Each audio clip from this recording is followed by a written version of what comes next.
Guys, meron tayong bagong rebuild na Ford. Ayan.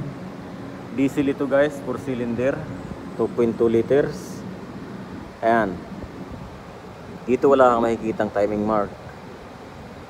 Now, ito, meron diyang kulay itim. Diyan mo yan itututok. Ayan, kabilaan. Tapos ang camshaft timing guys, ito. Nasaan na yun? Nasaan na yung pangsundot natin? Ayan.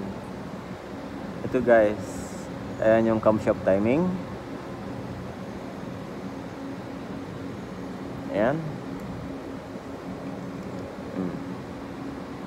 Yan yung camshaft timing. Ang crankshaft timing guys, wala dito. Hindi mo yan dyan makikita. Ayan. Dito ka sa puwit titingin. Ito guys. Ayan. Ayan ah. Yang naiiba na yan, yan ang timing nya. Dito sa kanyang crank sensor, yung housing. Tapos ang pag-aasinta naman ito guys, kailangan nakasukat. Ayan.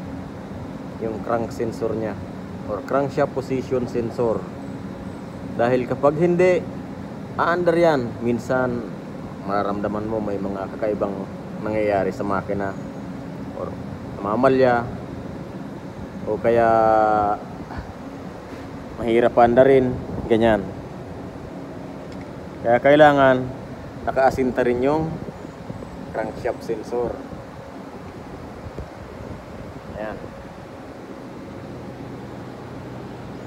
Diesel yan guys, diesel. Bukas kakabit na natin ito. Bukas ng hapon.